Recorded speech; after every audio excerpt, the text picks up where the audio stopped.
오늘 경기도 국정감사를 앞두고 민주당이 대장동 태스크포스를 본격 가동했습니다. 국민의힘 토건 세력과 비리 법조인 간의 부패 카르텔에 맞선 이재명 후보는 칭찬을 받아야 될 것입니다. 이낙연 전 총리님께서 흔쾌히 선대위원장으로 참여할 수 있도록 분위기를 조성하는 데 최선을 다하겠습니다.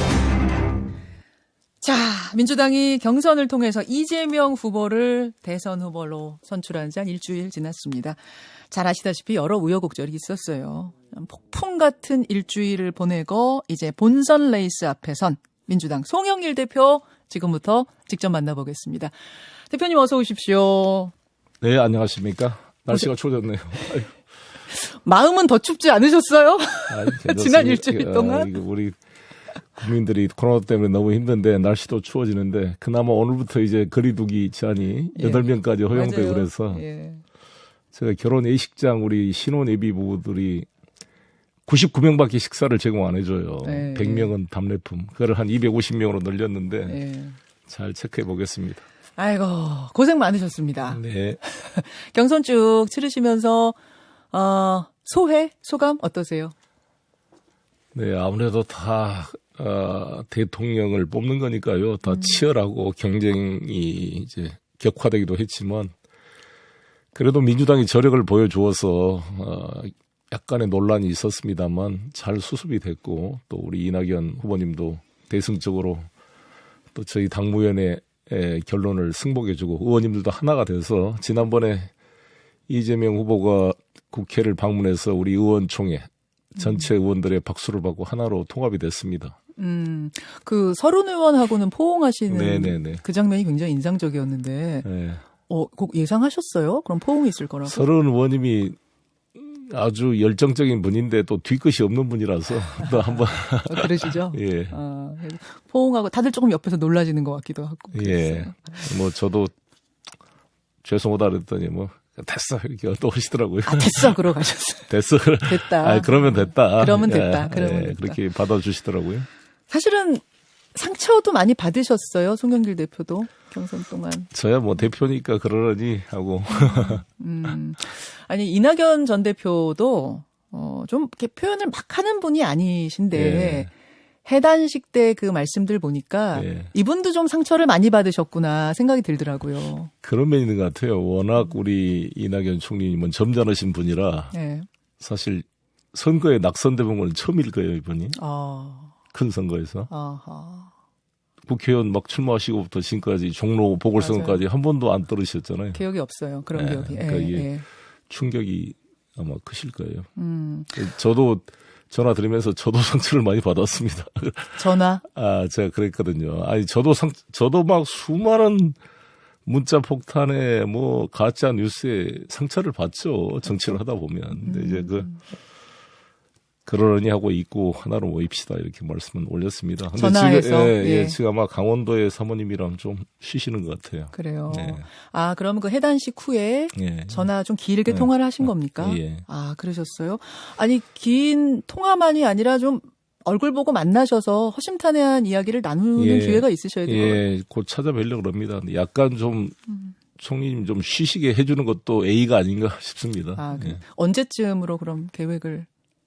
이제 이재명 후보님이 오늘 경기도 국감을 하시니까 끝나고 나면 경기도지사직을 사표를 내야겠죠.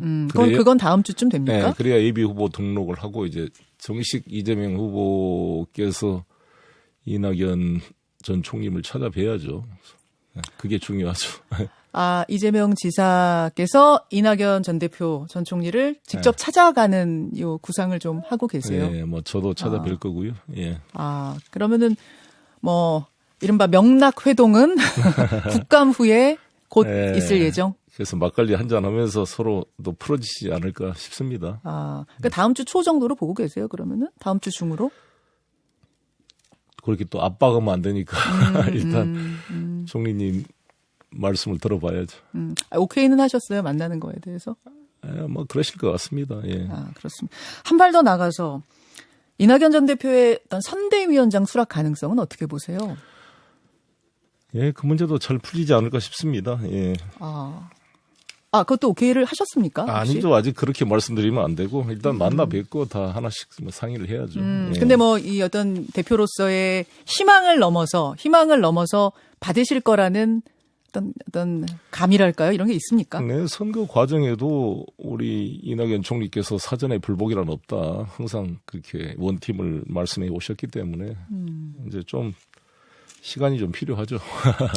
시간이 필요하죠. 네. 사실은 뭐 경선이란 게 치열하면 치열할수록 모두가 다 상처받는 일이기 때문에 시간은 좀 필요한 건 맞습니다. 네. 하지만 그 시간이 너무 길어지면은 또 원팀이 되는데 이게 어렵지 않습니까? 우리가 하나 이점은 국민의힘은 치열하게 경쟁이 진행 중이고 네. 우리는 좀 빨리 결정이 됐다는 게 이점입니다. 그래서 우리는 하나로 이렇게 통합할 수 있는 시간적인 여유가 상대적으로 있다. 국민의힘이 11월 5일 날 아마 후보가 결정되잖아요. 그렇습니다. 네, 그때까지 저희들은 좀 하나로 추스릴 수 있는 시간을 벌었다 이렇게 생각합니다. 아하. 선대위 출범이 10월 말 11월 초 정도 되나요? 아무래도 그렇게 되지 않을까 싶습니다. 예. 예, 국정감사 끝나야 되니까 그렇죠. 10월 말쯤 이제 끝나면서 하나로 통합되고 또 거리두기도 좀 완화되고 그러면 좀 더 좀 많은 당원들이 모여서 그렇죠. 컨벤션 효과도 만들어야 되고. 그렇죠. 그때 이낙연 전 대표와 이재명 후보가 손 이렇게 딱 잡고 나타나는 이런 모습. 11월 5일 또 국민의힘 후보 결정과 또 상응할 만한 뭐가 있어야 되니까 여러 가지로 생각 중입니다. 그날 손잡고 나타나는 모습이 제일 큰 이벤트가 될 수 있을 것 같은데 대표님 머릿속엔 있군요. 네, 봐야죠. 예. 알겠습니다. 사실은 치열한 경선 치른 후에 이제 물리적인 원팀을 그렇게 만드는 것도 이게 쉬운 일이 아닌데 화학적인 결합은 더 어려운 과제입니다. 데이터로 잡힌 게 있던데요. 지난 11일, 12일 양일간 여론조사기관 리얼미터가 2027명을 대상으로 조사한 겁니다. 이낙연 후보 지지자들한테 이재명 대 윤석열 가상 대결에서 누구를 선택하겠느냐 물으니까 이재명 14.2, 윤석열 40.3. 이재명 대 홍준표 맞대결에서는 이재명 13.3, 홍준표 22.9%. 이게 많이 화제가 됐어요. 요 여론조사가. 어떻게 생각하세요?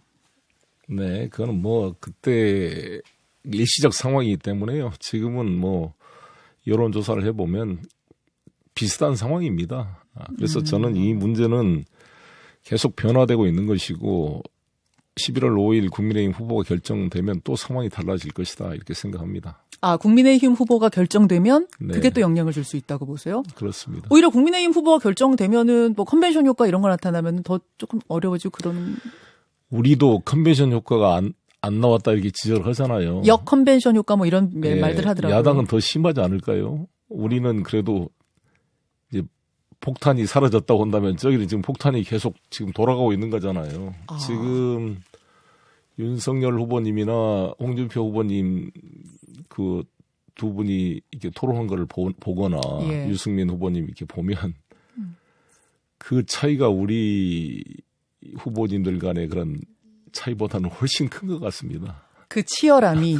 그렇고 아예 접점을 찾기가 어려운 거죠. 아, 그 충돌이. 우리는 이재명 후보님, 이낙연 후보님 그 접점이라는 게 그 갈등이라는 게 크게 뭐 복잡한 건 아니었잖아요. 그러면 기본적으로 우리는 기본 철학을 공유하는 건데 여기는 예.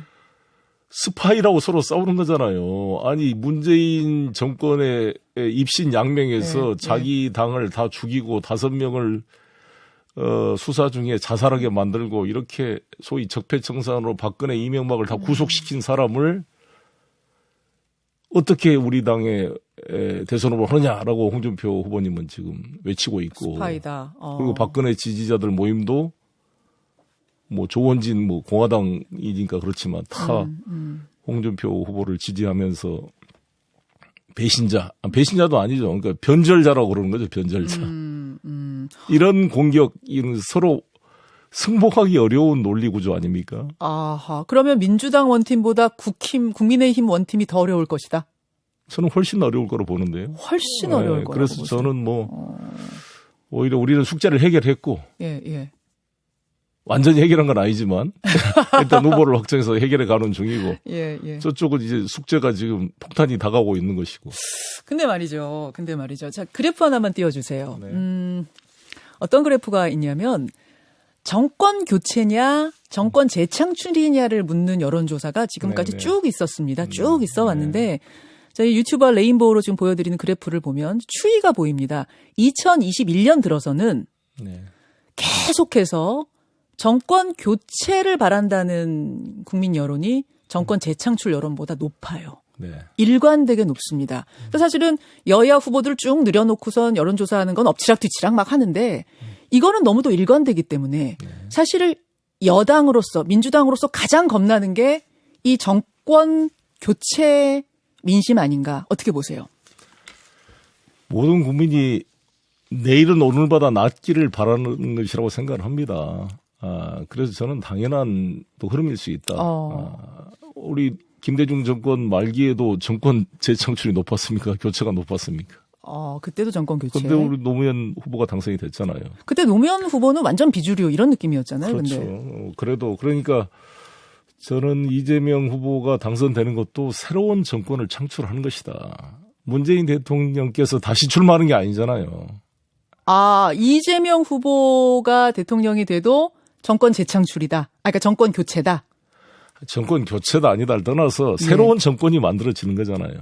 아, 우리가 문재인 정부의 기본 노선과 장점을 계승해 나가지만 예. 그대로 단순 재생산되는 건 아니다는 뜻이죠.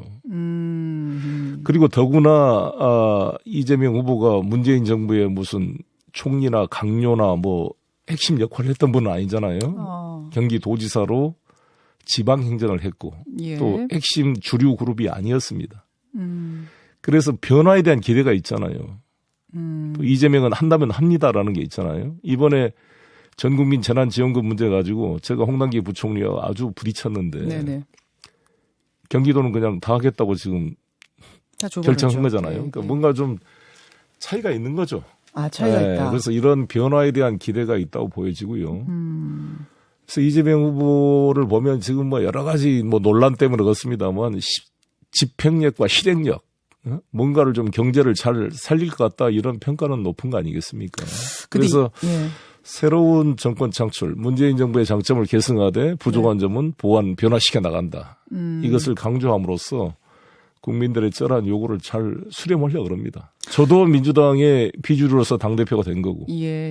민주당을 변화시키고 또 정부도 변화시켜 나가겠다라는 거죠. 국민들도 이제 그렇게 받아들여 주셨으면 하는 민주당의 바람인데 또 국민들 보시기에는 이제 이재명 지사와 함께하는 캠프 인사들이 다 주류 범친문 인사들이라 얼마나 다르다라고 차별점을 주실지 그거는 조금 미지수긴 해요. 본인이 중요하죠. 그 일부가 다 참여하는 것이지만 저는 그 이재명이란 분이 살아온 삶이 우리 아주 어려운 서민들의 삶을 몸으로 겪었잖아요. 이 중고등학교도 못 가고 소년공으로 공장에서 어린 나이로 일하다가 프레스에 눌려 손이 이렇게 삐뚤어져가지고 저도 그 삐뚤어진 손을 보니까 마음이 아프더라고요. 예. 이게 손이 펴지지 않습니다. 이렇게 보면. 그 노무현 후보 당시 그 얘기를 좀 잠깐 하셨는데 예. 그러면은 뭐 이재명 후보를 이렇게 보시면은 제2의 노무현 어떤 그때와 좀 비슷한 상황이구나라는 느낌도 드시는 거예요? 그렇죠. 우리 노무현 대통령님과 감히 이제 비교하기 어려운 또 훌륭한 분인데 우리 노무현 대통령님도 근데 이제 이재명 후보도 그런 비주류 신돌석 장군이라는 표현을 쓰는데 평민 출신 의병장 것처럼 어떻게 보면 좋은 대학 나와서 잘 나가는 이 주류에 비해서는 고생한 거죠.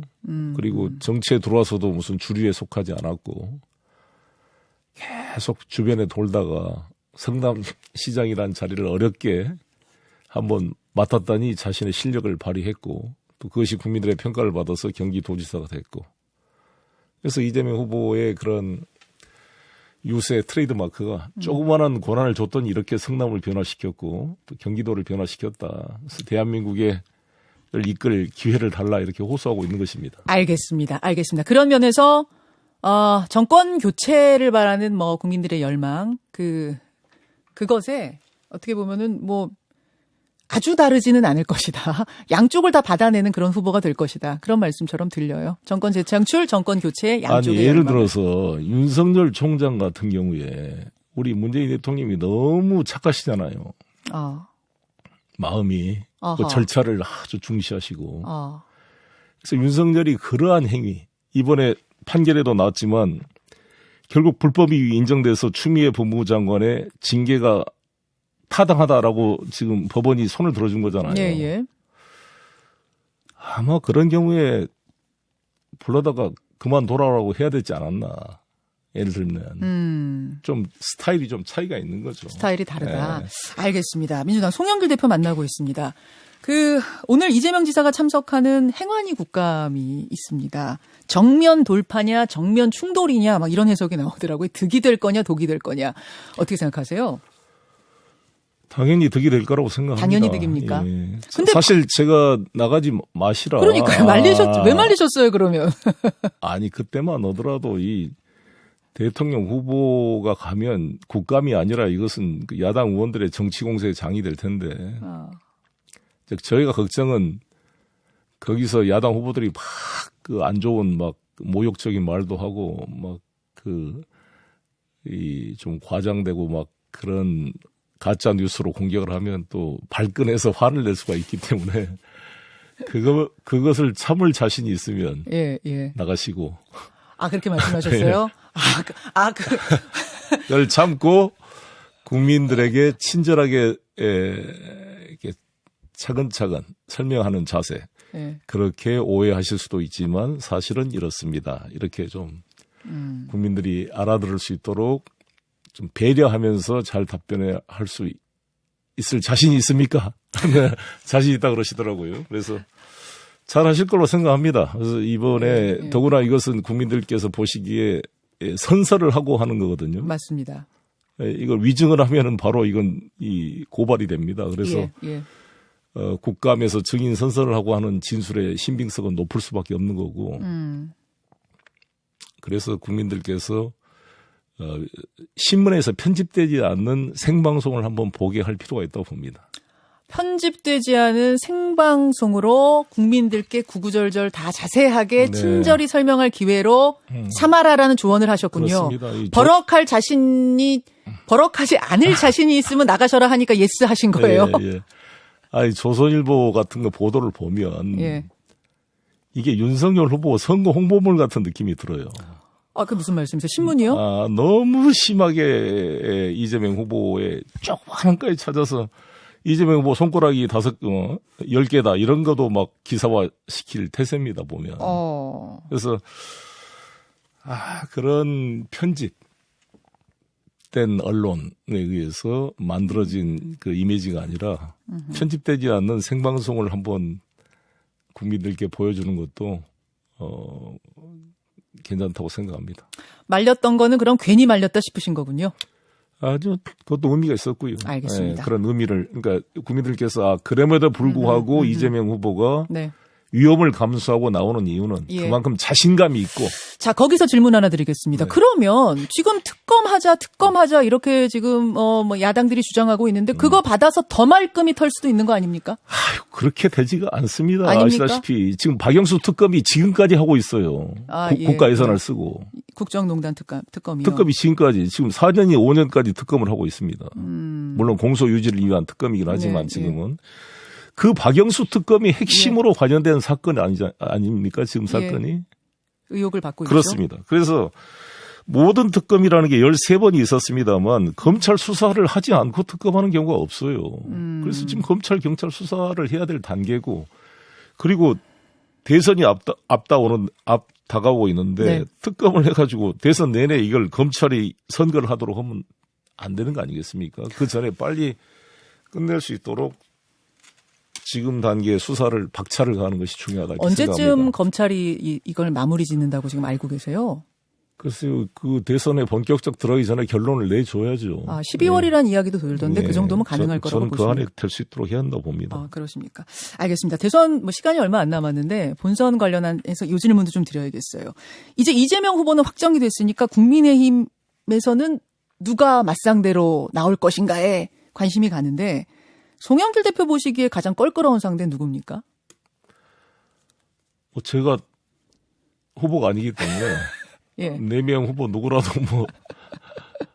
이재명 후보는 자신 있을 거라고 생각합니다. 근데 그 중에 제일 우리가 바라는 사람은 윤석열 후보가 되는 걸 바라고 있고요. 아, 윤석열 후보가 되는 걸 가장 바라세요? 예. 그 얘기는 가장 좀 만만하다? 만만하다고 보기보다는 예. 가장 내용이 없는 사람이니까. 아, 컨텐츠 예. 내용이 예. 없어 보이십니까? 근데 토론 지난번 하는 거 보는데 잘하시더라고요. 많이 올라가셨어요. 토론 실력이. 완전히 막무가내 토론인데. 아, 그렇게 보셨어요? 예.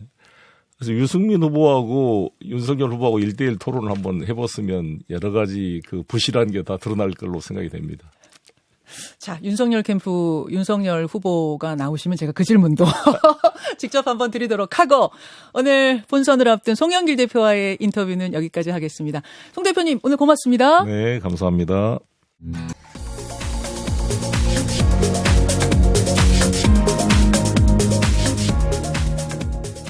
안녕하세요, 장관님. 네, 안녕하세요. 자, 1심 판결 의미 어떻게 받아들이십니까? 네, 우선 헌정사 최초의 검찰총장에 대한 징계 청구였죠. 예. 거기에 대한 법무부 장관의 정당한 지휘 감독권을 재판부가 인정을 한 것이고요. 그것은 또한 검찰 사무에 대한 이 부적법하고 불공정한 행위를 한 것에 대한 그 장관으로서의 민주적 통제를 인정한 역사적 판결이다 할 수 있습니다.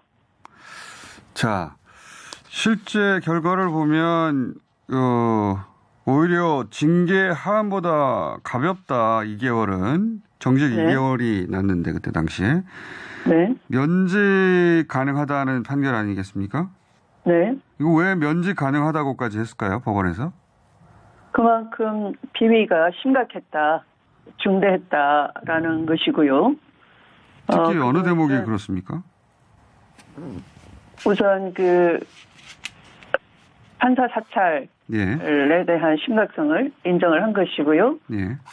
또 검언 유착 사건으로 알려진 채널A 사건에 있어서의 그 최측근이 연루가 됐는데 그것 예. 때문에 감찰 방해와 수사 방해가 이제 집요하게 이루어졌어요. 그것을 아주 그 검찰 사무에 대한 적법성과 공정성을 심대하게 침해했다라고 판단을 했죠. 그러니까 소위 이제 검언 유착 사건, 채널A 사건에서 네. 수사를 하려고 하는데 제대로 그걸 네. 검찰총장이 방해했다는 요지 아니겠습니까? 네, 그렇죠. 수사를 못하도록. 그게 네. 이제 당시 추미애 장관의 판단이고 주장이었는데 윤석열 전 총장은 모두 부인했습니다만 사법부가 그런 일이 있었다라고 판단한 거죠, 지금? 있었다 뿐만 아니라 그것을 굉장히 구체적으로 낱낱이 설치를 했어요. 거의 뭐 그대로 범죄 사실, 그러니까 수사 지휘에 개입하지 않기로 해놓고 또 지휘권을 포기하겠다 천명을 해놓고 갑자기 그 한동훈 최측근의 핸드폰 그 압수수색된 후에 돌변해가지고 또 다른 지휘팀을 구성을 한다든지 또 미리 그 대검의 형사과정을 시켜서 무혐의라는 수사 결론을 내서 그것을 수사팀인 중앙지검에게 보낸다든지 그러니까 수사의 가이드라인과 수사 결론을 낸 수사 압박을 하는 그런 그 자행을 한 것이죠. 그래서 그것에 대해서는 그 심각하다라고 본 것이에요. 수사를 시작하기 전에 이미 무혐의라고 하는 내부 방침이 서 있었다는 게 밝혀졌으니까. 네, 네. 그런 방침을 세우고 수사를 방해했고. 네. 이제 그게 사법부가 판단하기에 실제로 존재했고 이건 심각한 네. 일이어서 2개월이 아니라 면직했었어야 한다는 취지죠, 말하자면. 예. 최소한 면직 이상이어야 되겠죠. 네. 근데 이제 이 판결에 대해서 윤석열 네. 캠프에서는 네. 황당하다. 그리고 윤석열 후보 본인은 이거 공작이라고 표현을 했습니다. 그것은 말이 안 되는 것이 윤석열 후보 쪽에서는 두 차례의 효력정지 처분을 받아냈는데 예.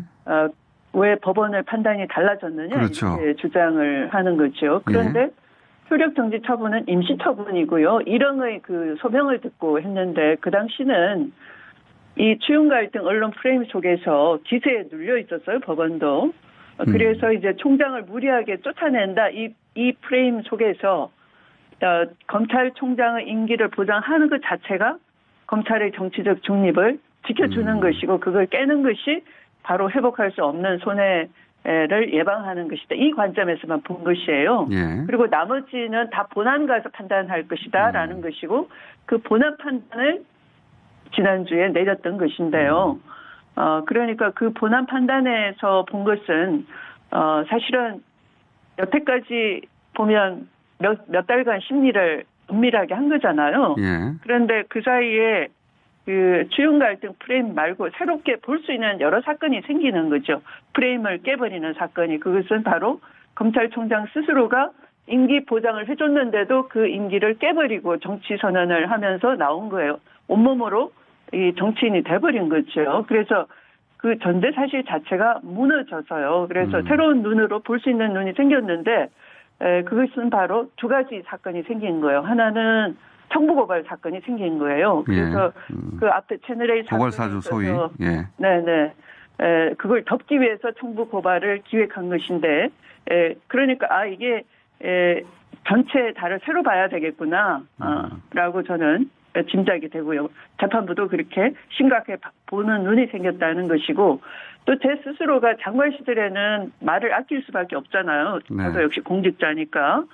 그런데 장관을 물러나서 이제 제가 책으로도 설명을 해드리고 또 이런 인터뷰나 또 지난번 대선 경선 후보로 여러 기회에 토론 중에도 또 유세를 하면서도 이제 말씀을 드리게 됐죠. 그래서 그게 하나의 그런 맥락, 추윤 갈등 프레임을 깨는 전체적 흐름을 잡아주고 볼 수 있는 균형된 눈이 생겼다라는 거죠. 그때는 이제 소위 추윤 갈등 프레임밖에 없었는데 네. 지금은 그 프레임에 균열이 생겼기 때문에 네. 이런 판결이 나온 것 같다는 취지이신데 네. 그중에서 이런 말씀하셨잖아요. 이제 채널 A 소위 검언 유착 사건에 대해서 네. 실제 이 채널 A 검언 유착 사건 수사를 윤석열 총장의 대검이 방해했다고 이 판결이 나온 건데 근데 네. 이제 고발 사주가 바로 이 검언 유착을 뒤엎기 위해서 이루어진 것이다라고 말씀하셨지 않습니까? 네. 그게 어떤 의미입니까? 고발 그러니까 뭐 그 사건을 다 일일이 설명해 드릴 수는 없는 건데요. 네, 간단하게 취지가 채널A 네. 사건이 벌어지고 그 관련자들이 사실은 그 채널A 사건에 있어서 제보자 X의 언론에 대한 제보 예. 폭로로 시작이 됐잖아요. 채널A 네네. 사건이 세간에 알려지게 됐잖아요. 예. 채널A 사건은 총선거를 앞두고 유시민 이사장의 비위를 풀어라 그러면 그렇죠. 검사장이 이제 한동훈인데 검사장급이죠. 그 한동훈이 내가 잘 아는 범정에 얘기를 해놓겠다 이렇게 이제 내부 조력자가 되는 것이죠. 그러니까 이동재 채널A 기자가 이 당시 VIK 대표 측근 제보자 X를 회유하고 협박해가는 그런 과정들이 다 폭로가 됐죠. 네네. 근데 그것에 대해서 이제 황희석 또는 최강욱 이런 정치인들이 그런 경위나 여러 가지 범죄적인 심각성 이런 것을 계속 얘기를 하게 되고 또 거기에 대해서 제보자 X의 인터뷰나 뭐 이런 것들을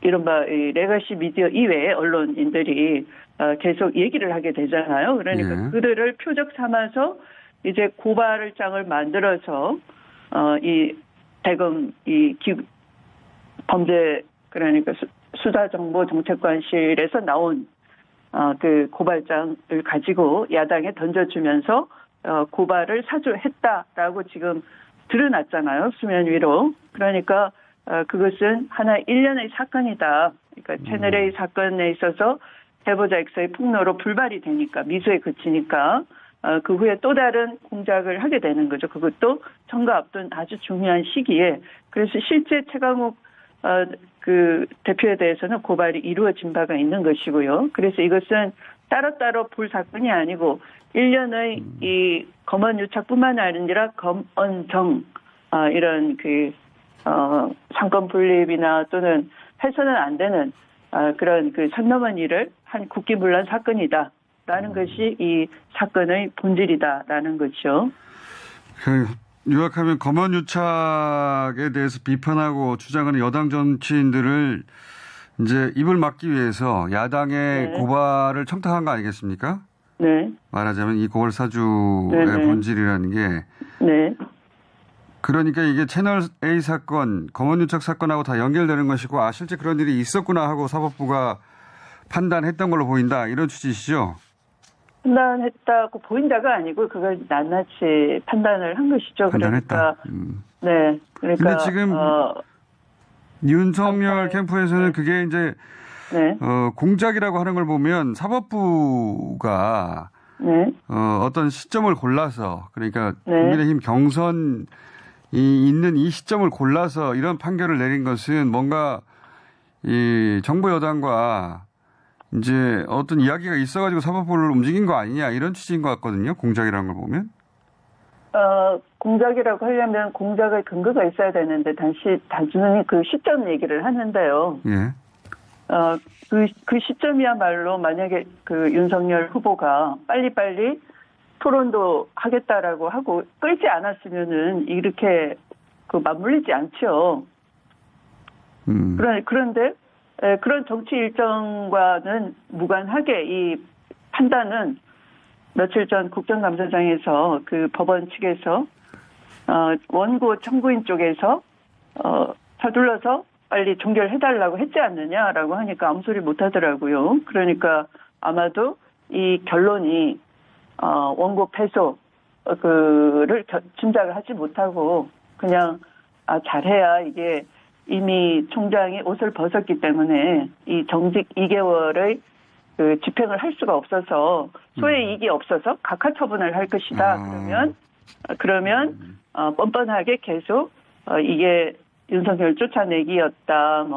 자기가 그 윤석열 후보가 계속 권력에 의해서 탄압받은 피해자다. 이렇게 주장하면서 정치의 명분을 삼고 여론몰이를 계속 지속적으로 주요 갈등 프레임 속에서 그렇게 하려고 했던 의도가 오히려 보이는 것이죠.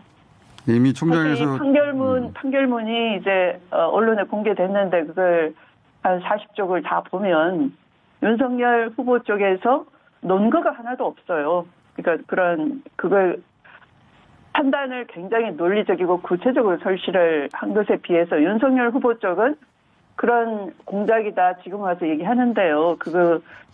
그럴 만한 논거 제시가 없는 거죠. 시기적인 얘기를 하는데 그거는 네. 시기는 사실은 윤 캠프에서 빨리 내달라고 했죠. 오히려. 네. 예. 그래서 네. 빨리 나온 건데. 네. 근데 전망하기를 이미 총장이 아니기 때문에 예. 네. 실익이 없어서 각하될 것이라고 전망했던 것 같다. 네, 네.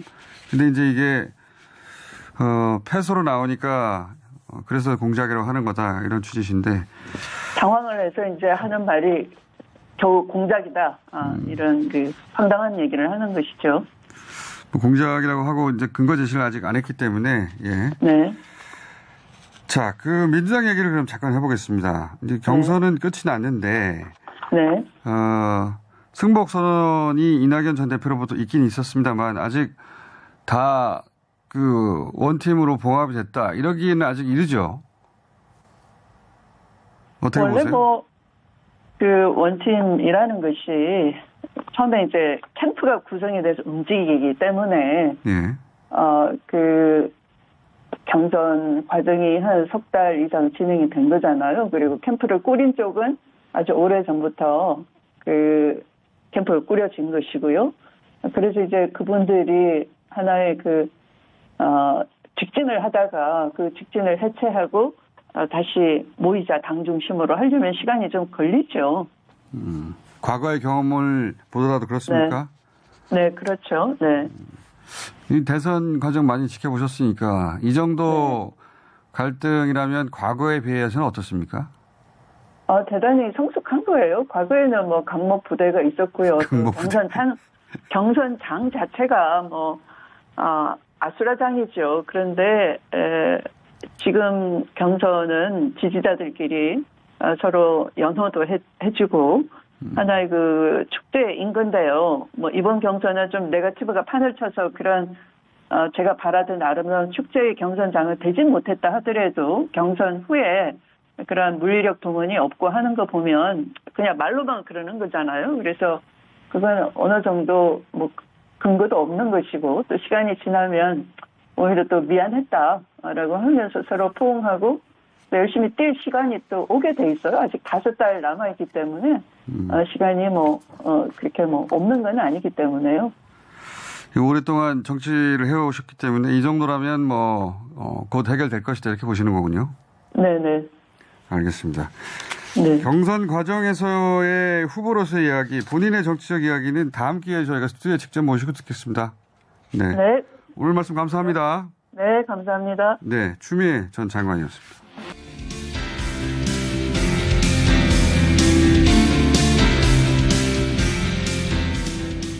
앞서 예고해드린 대로 지금부터 더불어민주당 송영길 대표와 인터뷰를 진행하겠습니다. 스튜디오에 직접 나와주셨네요. 어서 오세요, 대표님. 네, 안녕하십니까. 일단 이전부터 좀 여쭤볼게요. 어제 윤석열 후보의 발언이 있지 않습니까? 네. 군사 쿠데타와 5.18만 빼면 정치를 잘했다. 전두환 씨가. 네. 어떻게 평가하세요, 이 발언? 아마 이번 당내 경선 토론에서 윤석열 후보가 너무 국정에 대해서 아는 게 없었잖아요. 네. 너무 잘 모르고 무식하다 이런 평을 받으니까 전두환 씨가 좀 무식하다는 평을 받았잖아요. 그러나 밑에 사람한테 맡겨서 잘했다 이렇게 아마 자기를 변론하려고 쓴 것 같은데 심상정 후보가 말씀한 대로 전두환 씨는 공과 과를 나눌 대상이 아니라고 봅니다. 마치 일본 식민지 시대를 우리가 공과를 나눠서 식민지 근대화론을 말하는 사람들을 용납할 수 없는 것처럼 아하. 내란 목적 살인죄로 헌정 질서를 무너뜨리고 집권한 전두환 씨는 집권 내내 탄압하고 저도 그때 얼마나 많은 학생과 노동자들이 죽었습니까? 이철이 장영자 사건을 비롯한 부정부패가 만연했고요. 그때 정의사회 구현을 우리는 전이사회 구현이라고 했습니다. 전두환과 이순자의 사회의 실현이다. 그러면 윤석열 후보는 자신이 정권을 잡으면 전이사회를 만들 것인가 우려가 됩니다. 김종인 비대위원장 시절에 김종인 그때 당시 비대위원장이 호남에 상당히 공을 들이지 않았습니까? 그다음에 이준석 대표 취임하고도 호남에 상당히 공을 들였는데 이 발언 하나가 그 이전에 이런 것들을 물거품으로 만들 수도 있다고 보십니까? 그렇습니다. 지난번 대구에 가서도 다른 지역이면 내란이 났을 거다 이런 발언부터 밀란이었을 거다. 네, 밀란이라는 거예요. 아주 사고 방식이 완전히 좀 멈춰 있는 전근대적인 사고에 그대로 갇혀 있는 것 같아요. 아무래도 검사로서 일반 사회생활을 하지 않고 맨 범죄자들하고 이렇게 살다 보니까 사고 감염이 된 건지 이게 사고가 계속 퇴행적으로 가는 것 같아요. 예, 알겠습니다. 이 문제는 이 정도로 하고요. 네. 자, 오늘 이제 국토위 또 국감에 이재명 경기지사가 이제 그 지사 자격으로 이제 국감에 이제 출석을 하는데요. 네. 자, 이제 국감 출석은 오늘이 마지막이잖아요. 그렇습니다. 그래서 이제 이 지사직 사퇴 시점이 관심사인데 일부 보도에 따르면 22일쯤 모레쯤 지사직 사퇴할 거다 이런 보도가 있던데 혹시 대표님하고 좀 나눈 이야기가 있었습니까? 네, 국정감사를 마치고 나면 사퇴하실 걸로 봅니다. 그래요? 네, 이번 주 중에 하지 않을까 이렇게 생각하는데요. 예, 그래요? 저는 가능하면 빨리 해야 예비후보 등록을 하고 선대위를 구성할 수가 있습니다. 네. 선대위는 언제쯤 구성할 계획이세요? 사퇴를 해야. 사퇴를 하시고 이제 이낙연 전 총리님과 후보님이 만나는 게 중요하죠. 그러니까 바로 그건데 혹시 지금 대표님께서 이재명 후보와 이낙연 전 대표의 만남을 주선을 한다는 좀 움직임이 있습니까? 만나시면 되는 거죠. 그래요? 남북대화도 아닌데. 이낙연 전 대표하고 지금 연락은 계속 되고 있습니까? 예, 지금은 좀 우리 총리님 좀 쉬시게 하는 게 도리 같아요. 막 이렇게 보채는 것보다는. 그래서 그래요? 한 며칠 사모님하고 좀 쉬신다고 하니까요. 그럼 언제 분위기를 잘 만들어서 이번 국감 끝나고 이재명 후보님이 이제 경기도지사를 사퇴하고 나면 바로 좀 만날 수 있도록 해야 되지 않을까 생각합니다. 그러면 선대위 구성 방안 관련해서 지금 사무총장과 조정식 의원이 이야기 나누고 있다 이런 보도가 있었는데 좀 진척이 된 구체 윤곽은 좀 나온 겁니까 그러면? 네, 그렇게 하고 있습니다. 그래요? 네, 지금 논의를 하고 있습니다. 뭐 더 구체적인 말씀 안 해주실 것 같고. 네. 근데 이재명 지사가 후보 선출되고 이제 흔히들 이제 보통 이제 컨벤션 효과. 네. 하는데 오히려 거꾸로 역 컨벤션 효과가 나오는 거 아니냐. 네. 오히려 지지율이 빠지고 있다. 이런 이야기를 하는데 어떻게 받아들이고 계세요, 대표로서? 글쎄요, 지지율이 빠지고 있는 것은 아니고 컨벤션 효과를 잘 못 누리고 있는 거죠. 그게 그래요? 당내에 아무래도 예. 분란이 있다 보니까 예. 그런 게 있는데 서서히 같이 이제 통합되면서 올라갈 걸로 봅니다. 그리고 야당은 지금 지지율이 높게 나온 이유가 여론조사의 특성상 후보들 간에 치열하게 경쟁을 하고 있으면 각 지지자들이 여론조사에 민감하게 반응합니다. 그런 효과가 있을 것입니다. 아, 지금 그 말씀은 당 지지율을 말씀하시는 겁니까? 당 지지랑 후보 지지도 마찬가지인데요. 당 지지도가 차이가 나는 것이 나는 그런 면이 크다고 봅니다. 아, 그러니까 그 경선 요인이 지금 이제 최근 나온 당 지지율 조사를 보면 국민의힘이 상당히 많이 오른 것으로 나왔는데 그렇습니다. 그게 그럼 당 경쟁력이 아니라 경선의 어떤 그 결과다 이렇게 보시는 겁니까? 그렇습니다. 저희도 경선 때 그런 효과가 있었거든요. 예. 왜냐하면 경선 때가 되면 모든 지지자들이 여론조사에 대응하기 위해서 다 준비를 하고 있습니다. 그런 면이 있기 때문에. 아, 그러면 그건 경선 끝나면 또 빠질 지지율이다 이렇게 보시는 거겠네요, 그러면? 지금 뭐 저희 당과 국민의힘은 뭐 비슷한 상황으로 지금 가고 있는 게 아니냐 생각이 들고요. 알겠습니다. 지금 이제 우리 문재인 정부의 방역 정책이 이제 조금씩 효과가 나고 말씀대로 70% 집단 면역이 이제 곧 이번 달 안에 되면 거리두기도 완화되고 위드 코로나 시대로 가게 되면 자영업자의 매출 이익도 올라가고 좀 풀려가지 않을까 생각합니다. 그렇게 보시는 거군요. 근데 지금 경선 효과 말고 네. 이 국감 효과 있잖아요. 네. 이제 그 월요일에 이재명 지사가 이제 출석을 했었고 오늘 또 출석을 하는데 네. 이재명 지사 어떤 대선 후보로서의 경쟁력에 이게 좀 플러스 요인이 될 수 있다고 보세요? 어제 국정감사를 통해서 많은 분들이 그 보수 언론에 의해서 편집되지 않는 그 실상을 볼 기회가 되었다 이렇게 생각합니다. 그래요? 이재명 후보님이 4년 전 지방선거 때 김포에서 했던 그 유세 영상을 많이 보셨을 텐데 그걸 보면 지금 하는 말과 거의 똑같습니다. 4년 전에 했던 말과 지금 일관성을 유지하고 있다는 것은 예. 그만큼 진실일 가능성이 높다는 거고 예. 이재명 후보가 돈을 뭐 먹었거나 그랬으면 살려뒀겠습니까? 박근혜 정부 때. 이 문재인 정부 하에서도 검찰이 지속적으로 이재명 후보를 잡아내려고 막 그 이준석 그 야당 대표 이준석과 이름이 공교롭게 같던데 무슨 코마트레이드 대표. 예. 그 사람한테 협박을 했다는 거 아니에요? 뭐 이재명한테 뭐 있으면 내놔라. 아, 예, 예. 네. 이번에 박모라는 사람도 그걸 가지고 김용판 의원이 정말 말도 안 되는 조직폭력배 유착 의혹을 제기했다가 지금 창피를 당했는데 김용판 의원 같은 사람은 제명시켜야 된다고 생각합니다. 그 지금 진짜로 제명을 추진하실 계획이세요? 지금 네, 국회 윤리위원회가 지금 구성이 돼 있습니다. 예, 윤리위에 일단 제소를 할 거고요. 예. 이준석 대표께서 그 당에서 좀 징계를 해야 되지 않을까 싶습니다. 아, 그래요? 예, 이런 건 정말 이준석 대표나 제가 바라는 이 새로운 정치에 맞지 않는 구태 아닙니까? 근데 어제 김용판 의원이 밝힌 걸 보니까 진위 확인을 못했다는 점은 인정을 했지만 고의로 그런 게 아니라 결과적으로 못한 거다라고 하는 실수 차원에서 해명을 하던데 그건 어떻게 평가를 하세요? 그게 말이 되는 소리예요. 그 실제로 저희가 이 단순한 실수가 아니라 이게 전담 조직을 만들어서 기획한 것으로 보여집니다. 그래서 이에 대한 전담 조직이라면 뭘 뜻하는 말씀이세요?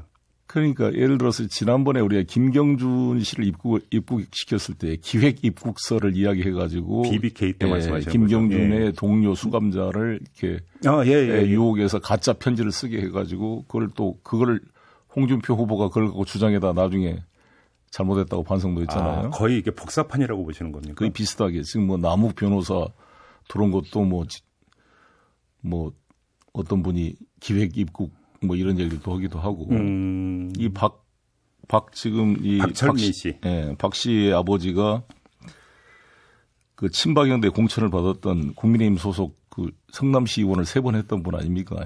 그런 분의 아들이 또 다른 걸로 변호사법 위반이나 유사한 전과가 다 있는 거잖아요. 네. 이 사람이 이거를 그러면 같이 정리하면 장영하 변호사라는 분을 만나가지고 이렇게 조작을 한 것 같아요. 그러면 담합 기획 폭로다 이렇게 보시는 그렇습니다. 겁니까? 그렇게 봅니다. 아주 불순한 의도가 있다고 보여지고 저희가 오늘 최고위원회에서 그 대책반을 만들려고 합니다. 아, 대책반을 만든다? 그래요? 그래서 이제 제명 추진까지 한다 이런 말씀이신 거고요. 그렇습니다. 알겠습니다. 이재명 후보가 당선되는 것도 정권 교체다 이런 말씀을 하셨는데 네. 어떤 취지로 이런 말씀을 하신 거예요? 지극히 당연하고 일반적인 이야기를 하는 겁니다. 예. 우리가 김대중 대통령 이후에 노무현 대통령이 당선되는 게 새로운 정권의 창출 아니겠습니까? 물론 기본 노선을 계승해 가지만 부족한 점은 보완 발전시키겠다 이런 취지죠. 특히 이재명 후보의 선출은 또 주류에서 나온 후보가 아니기 때문에 예. 더 새로운 의미가 있다. 문재인 정부의 기본 노선과 장점을 계승해 나가되 부동산 정책 같은 경우는 획기적으로 변화시킬 것입니다. 지금 개성과 혁신, 그러니까 문재인 정부 개성할 건 개성하지만 또 혁신도 하기 때문에 그렇습니다. 새로운 정권의 창출이다 이런 취지의 말씀이신 거죠. 그렇습니다. 그런데 이게 잘못 전달되면 네. 경선 후유증이 있는 상태에서 오히려 이것이 더 이제 자극이 되는 게 아니냐 이런 식으로 지적하는 목소리도 있던데 그건 좀 과한 해석입니다. 그거는 일부 보수 언론이 일부러 이렇게 갈라치려고 그렇게 지적한 것이고요. 아니 이명박 때 박근혜 정권이 들어선 것도 정권 교체라고 다 했던 거 아닙니까? 그 당시에 예. 자기들끼리도. 예, 알겠습니다. 하나만 더 여쭤볼게요. 어제 그 국감장에서 이낙연 전 대표 측의 오영훈 의원이 이제 기본 시리즈 있지 않습니까? 이재명 네, 후보의 네. 이 문제를 이제 그 거론을 했는데 네. 혹시 이재명 후보의 기본 시리즈는 민주당의 당론으로 추진하게 되는 겁니까? 어떻게 되는 겁니까? 같이 잘 소화를 시켜서 그 속도 조절부터 시작해서 활용 범위까지를 잘 상의하도록 하겠습니다. 그래요. 아무튼 논의를 해보겠다 이런 취지 말씀이시고 고발 사주 사건 좀 여쭤봐야 될 것 같은데 일단 이전부터 좀 여쭤볼게요. 지금 공수처에서 김웅 의원 소환 조사를 하려고 하는데 김웅 의원이 응하지를 않고 있다. 그다음에 지금 국회 회기 중이잖아요. 네. 그러면 그냥 강제로 그러니까 끌고 갈 수는 없지 않습니까? 네. 그래서 지금 그 수사가 막히고 있다라는 어떤 보도가 계속 나오고 있는데 어떻게 해야 된다고 생각하십니까? 체포 동의안을 국회에 요구하십시오. 그럼 저희 민주당이 바로 동의하겠습니다. 왜 그렇게 공수처가 미적거리는지 이해를 못하겠고요. 이미 압수수색까지 했고 손준성 검사가 보낸 그 파일까지 확보됐고 어제 MBC PD수첩 보니까 아예 예. 그냥 녹취록도 다 나왔는데 이 정도의 증거를 가지고 소환을 못한다는 것은 이해할 수가 없는 일입니다. 근데 어차피 지금 뭐 회기 중에는 국회의원을 뭐 체포동의가 없는 한은 체포를 못하게 되어 있는데 체포동의서를 내면 처리해주겠다 이런 말씀이십니까? 그렇습니다. 국회에서 바로 표결하도록 하겠습니다. 예를 들어서 뭐 이준석 대표에게 어떤 대표의 권한으로 김웅 의원에게 좀 출석을 권유하라든지 뭐 혹시 이런 걸 촉구할 의향은 없으십니까? 당연히 또 TV 토론을 이준석 대표가 하실 텐데요. 그때도 물어보도록 하겠습니다. 그래요? 당연히 좀 자기가 수사 협조한다 그랬으니까 해야 될 거 아니겠어요. 그리고 김웅 의원이 계속 인터뷰에 그동안 기억이 안 난다고 지금 일종의 거짓말을 피하기 위해서 통상적으로 기억이 안 난다 그랬는데 예. 어제 음성 파일 보니까 너무 생생하게 기억을 잘하도록 구체적으로 말을 했습니다. 그러면 국민의힘 차원에서 미온적으로 대처하면 체포동의서 제출을 하고 그러면 민주당이 주도해서 체포동의서를 국회에서 표결 처리하겠다 이런 말씀이십니까? 그렇습니다. 정리를 하면? 네. 알겠습니다. 아무튼 어제 PD 수첩을 통해서 이제 그 육성이 공개가 된 거잖아요. 네. 이제 보신 것 같은데 그러면 이 사건의 성격, 진실 어떻게 판단을 하세요, 대표님은? 총선 개입 국기문란으로 보는 거죠.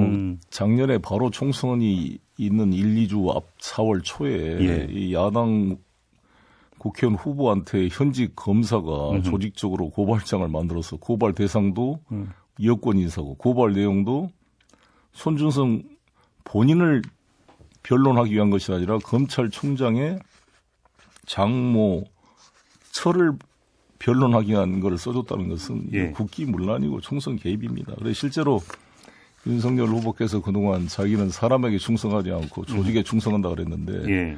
한동훈이나 이 손준성 이 사람들이 과연 검찰 조직에 충성한 사람입니까? 완전히 윤석열 개인한테 충성한 것이고 예. 검찰 조직을 배신한 행위고 2,000명이 넘는 수많은 일선 검사들의 명예와 자긍심을 완전히 땅에 떨어뜨리는 국기문란 행위를 한 겁니다. 이 손준성 현직 검사가 검찰총장 개인의 장모 아내를 보호하기 위해서 일종의 변론 요지서를 써준 건데 고소장이라는 것이 예. 일종의 로펌처럼 사조치과가 된 거 아닙니까? 예. 그럼 이것은 폐가 망신할 짓이죠. 그래요. 근데 어제 그 PT 수첩 관련해서 윤석열 캠프 쪽에서 입장이 나왔는데 네. 어떤 입장 그대로 읽어드리면 검찰총장이 김웅 의원에게 고발을 사주했다면 장시간 통화하면서 그 엇비슷한 얘기도 없는 이유가 도대체 뭐냐. 그러니까 오히려 이것은 윤석열 전 총장과 아무 상관없다라고 하는 방증 아니야 이런 취지의 주장을 내놨는데 어떻게 받아들이십니까? 그 김웅이라는 사람이 윤석열의 말을 그대로 하겠어요. 오히려 그 전체 내용을 보면 윤석열로 화살이 가지 않기 위해 극도로 조심한 흔적이 보이지 않습니까? 오히려 보호하려고 했다? 그렇습니다. 그만큼 실제로 실체가 있고 아니 상식적으로 생각할 때 예. 제가 계속 강조하지만 유동규라는 사람은 자기가 지금 돈을 먹은 거 아닙니까? 근데 손준성은 자기가 지금 돈을 먹는 게 아니잖아요. 예. 자기한테 이익이 올 게 하나도 없는 거잖아요. 아예 폐가 망신하는 겁니다. 걸리면 자기도 검사인데 예. 이 행위가 어떤 건지 모를 리가 있겠어요? 자기가 했으면 바로 이거는 선거법 위반 부터 시작해서 검찰청법 위반 행위인데 윤석열이 대통령 되면 지켜주겠다 뭔가 대가가 없이 되겠냐고 이게. 알겠습니다. 시간이 다 돼서 이제 마무리해야 되는데 네. 좀 별건 하나만 좀 여쭤볼게요. 대표님께 또 워낙 외교 안보통이시기 때문에 여쭤보는 건데 네. 조금 전에 북한이 지금 그 발표를 했는데 어제 쏘아올렸다는 미사일 있지 않습니까? 네. SLBM이라고 아예 이제 공식적으로 발표를 했거든요. 네. 그러니까 이거는 그 SLBM이라고 그냥 믿어도 되는 겁니까? 어떻게 보세요? 네, 대표님? 그렇게 평가하고 있습니다. SLBM. 우리 정부 당국에서도. 네. 예. 지난번에는 이제 바지선에서 쏘았다 그러는데 네. 잠수함에서 쏘은 걸로. 그러면 우리가 SLBM을 완벽하게 성공시켰잖아요. 지난번에. 그런 자극을 받은 것도 있었다고 봅니다. 그러면 그 미사일을 쏠 그 잠수함 건조도 끝났고, 네. 그 다음에 미사일 개발도 끝났고, 그러면서 이제 바로 다음 수순은 실전 배치가 되는 거고. 네네. 그럼 어떻게 대처를 해야 되는 겁니까? 그만큼 한반도의 군사적 긴장과 군비 경쟁이 강화되는 것은 바람직한 일이 아니다 생각합니다. 예. 미국 백악관에서도 밝힌 것처럼 예. 조건 없는 대화, 오히려 대화와의 필요성이 더 높아졌다 이렇게 판단이 되고요. 문재인 대통령의 종전선언이 네. 좀 더 어떤 그러니까 결과를 끌어낼 수도 있다고 보세요? 최근 움직임이. 종전선언은 대화를 하기 위한 입구입니다. 네. 신뢰를 쌓아가는. 그래서 지금 북이 이 단거리 탄도미사일 발사도 유엔 안보리 위반이죠. 지금 그러나 이제 장거리 미사일과 추가 핵실험을 하지 않고 있는 것은 그래도 어떤 면에서 불행 중 다행이라 그럴까요? 그걸 잘 유지해서 더 악화되지 않도록 관리를 해야 된다고 봅니다. 상황 관리. 네. 그리고 이제 연락선도 복원되고 그래서 비록 SLBM 발사가 있었지만 대화의 노력은 더욱더 강화돼야 된다 이렇게 생각합니다. 알겠습니다. 자, 오늘 말씀 여기까지 네. 나누도록 하겠습니다. 네, 고맙습니다. 감사합니다. 송영길 더불어민주당 대표와 함께했습니다.